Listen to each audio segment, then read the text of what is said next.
بات تو اس پہ بھی کرنی ہے کہ صدر عارف علوی نے قومی اسمبلی بلانے کی حکومتی سمری مسترد کر دی، اور بات اس پر بھی کرنی ہے کہ مراد علی شاہ تیسری مرتبہ سندھ کے وزیر اعلیٰ بنے۔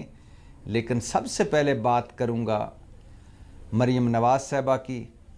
مریم نواز صاحبہ بالآخر وزیر اعلیٰ پنجاب بن گئیں، ہاؤس آف شریف کا چوتھا فرد وزیر اعلیٰ پنجاب بنا۔ آج ذرا چند لمحوں کے لیے شبھ باتیں کر لیتے ہیں، اچھی باتیں کر لیتے ہیں۔ آج مریم نواز صاحبہ کی وہ فرضی کہانی نہیں دہراتے کہ میں جب جیل میں تھی تو فرائی پین سے کپڑے استری کیا کرتی تھی۔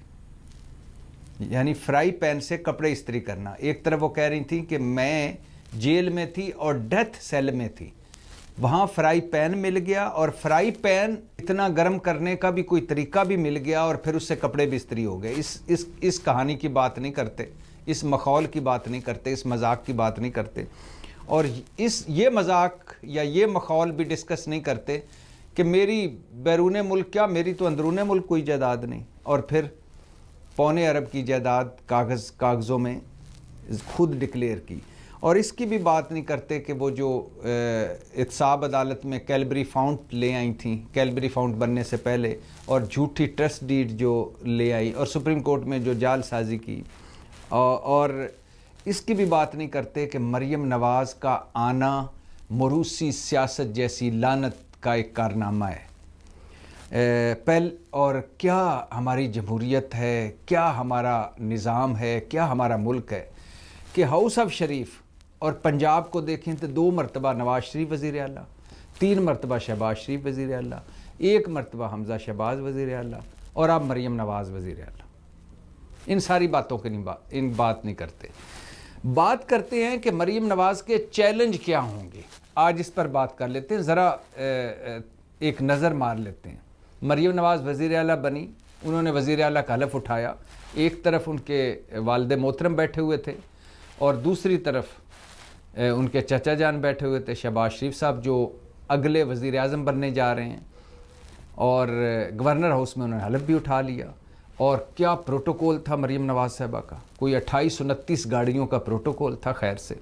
اور مریم نواز نے پہلی ایک تقریر بھی جھاڑی ہے، کمال تقریر کی ہے، اور وعدے، دعوے، نعرے اور تقریر، سہانی تقریر، اس پر بھی بات کرتے ہیں۔ لیکن مریم نواز کے چیلنج کیا ہے؟ پہلا چیلنج ہے کہ مریم نواز نواز شریف کی بیٹی ہیں، اس کے علاوہ ان کے پاس پلے کچھ نہیں۔ پہلا چیلنج یہ ہے۔ وہ مسلم لیگ اگر ان کے ہاتھ میں دی گئی، ان کو مسلم لیگ ان کو پکڑا دی گئی، مسلم لیگ ان کے رحم و کرم پر رہی، تو وجہ کہ وہ نواز شریف کی بیٹی ہیں۔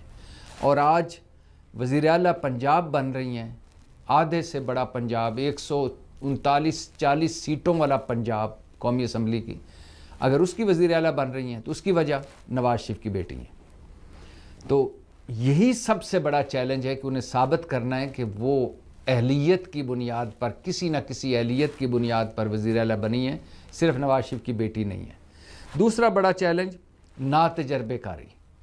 انہوں نے خیر سے ایک دن بھی کسی حکومتی عہدے پر کام نہیں کیا، ایک دن بھی کسی دفتر میں نہیں بیٹھی ہیں، تو بڑی خوش نصیب نا۔ اور بلاول بھٹو ایک دن کام کیے بغیر ارب پتی ہیں، اور مریم نواز صاحبہ ایک دن کام کیے بغیر ارب پتی ہیں۔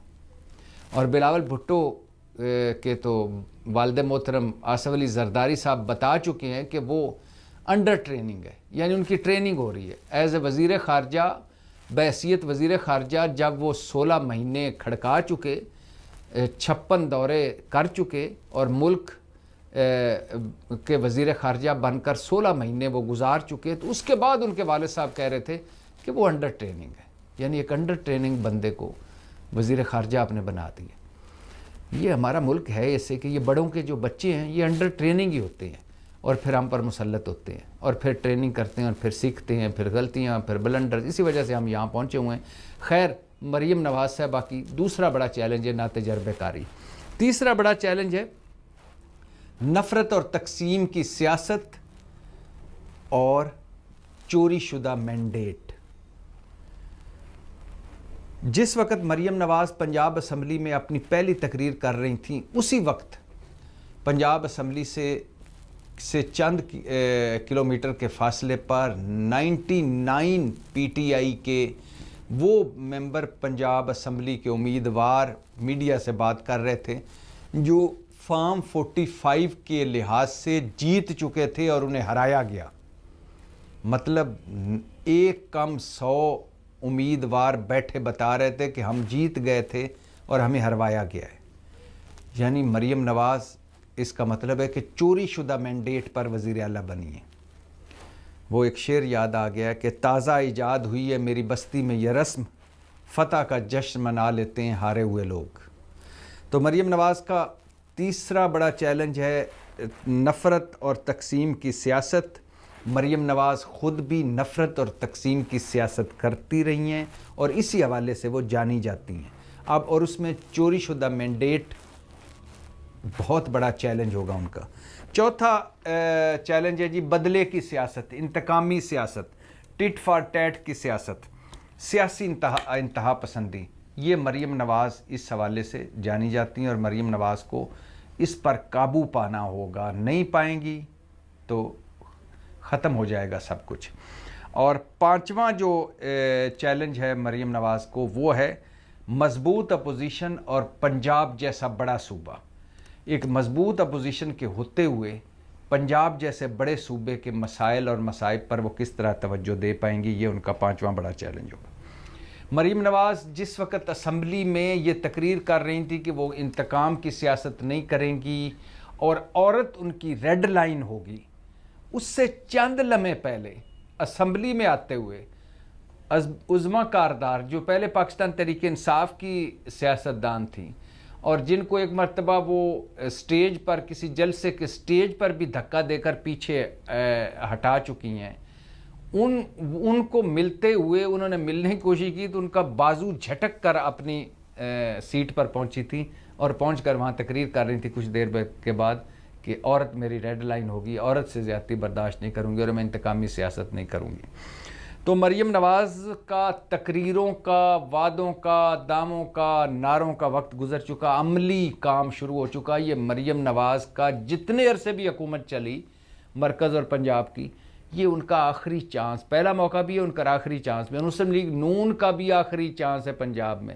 ویسے by the way Muslim league نون کی کچھ لوگ بتاتے ہیں کہ اگر فیئر رزلٹ اناؤنس کیے جاتے اس الیکشن کے، جو رزلٹ تھے وہی بتائے جاتے، تو کوئی کہتے ہیں کہ 17 نشستیں تھیں مسلم لیگ نون کی، کوئی کہتے ہیں 21، اور جو زیادہ سے زیادہ بتاتے ہیں وہ 30.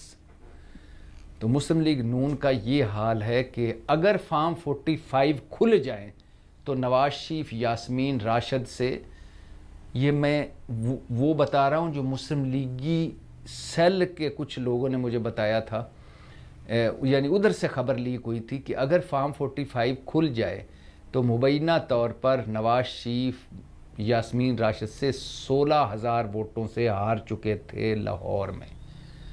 تو یہ حال ہے پنجاب کا، مسلم لیگ کا، اور اب مریم نواز اس کی یہ